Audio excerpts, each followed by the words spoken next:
udah pernah dikasih pupuk, kalau ada daun yang jatuh ternyata daunnya diambil kemudian dibuang, ya tanaman itu suatu saat akan kehabisan yang namanya unsur, salah satunya nitrogen organik yang berasal dari tanahnya, kecuali di dalam tanahnya tersebut ada bakteri penambat nitrogen. Dia bisa memanfaatkan nitrogen yang ada di lingkungan kita, di udara ini ya. Adalah yang ada di udara kita ini selain oksigen, 79% adalah dalam bentuk nitrogen. Jadi dia, si bakteri yang ada di perakaran itu, dari tanah, ini dia akan mengambil nitrogen yang ada di udara. Tapi kembali lagi kita ingat, di sini siapa yang punya tanaman di rumah, yang punya tanaman di pot? Ayo, masa nggak punya tanaman di pot? Ada Pak. Ada Pak. Coba yang tadi yang ngomong siapa yang pertama? Aulia ya? Iya, ada Pak. Aul, kamu tanamannya suka di ini nggak? Tanahnya dikuburin dulu nggak? Kadang-kadang Pak. Iya, kenapa harus digeburkan? Untuk ini ya Pak, yang unsur hara yang ada di bawah-bawahnya naik gitu ke atas, itu kan Pak. Iya, salah satunya itu. Tapi ternyata ada hal lain, ini lihat, baru saya sampaikan. Dia terjadi pertukaran atau sirkulasi udara di dalam tanah. Ketika tanahnya dalam kondisi keras, ya, saya suka kasihan kalau lihat pohon besar, kemudian di sekelilingnya itu adalah dikasih tembok, ya, suka di trotoar itu kan.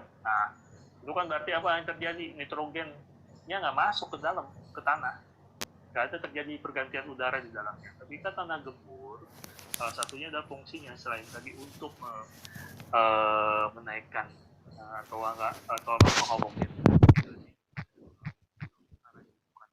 dari bawah ke atas kemudian dekat perakaran.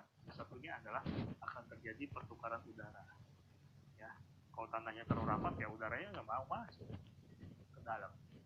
Ya, nah, sekarang kita udah tahu jadinya ya, kenapa tanahnya harus digembur. Nah, kemudian, di sini salah satunya adalah di sini tanaman ini kita ada hubungannya ternyata dengan tanaman. Tanaman ini dia bisa menggunakan nitrogen. Kalau bakteri bisa menggunakan nitrogen dalam bentuk N2 yang ada di udara bebas ini. Tapi tanaman tidak bisa. Makanya dia membutuhkan yang namanya bakteri-bakteri tersebut yang ada di dalam tanah atau di geosfer atau di sekitar perakaran untuk menghasilkan di mana bakteri tersebut akan mengubah N2 ini menjadi nitrat, amonia ataupun di sini amina atau urea. Ya, kalau tanaman ya nggak bisa lah, tanaman itu nggak dapat nitrogen itu dan kalau kita makan daging ataupun sayur, makan daging sayur ya baru ada protein yang ada di dalam si daging dan sayur ini yang kemudian akan dijadikan sebuah N untuk hewan.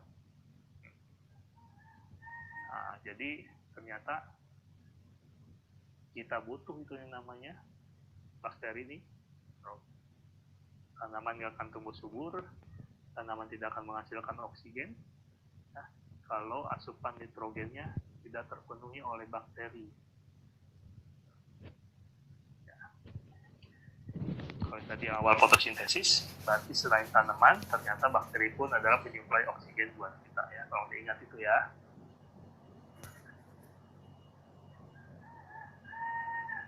Nah, ini nitrogen reservoir. Jadi sebenarnya nitrogen itu selain ada di atmosfer, juga ada di sedimen atau batuan. Ya, jadi bentuknya berbeda-beda ya. Bisa dalam bentuk gas N2 ataupun N yang terikat dengan organik seperti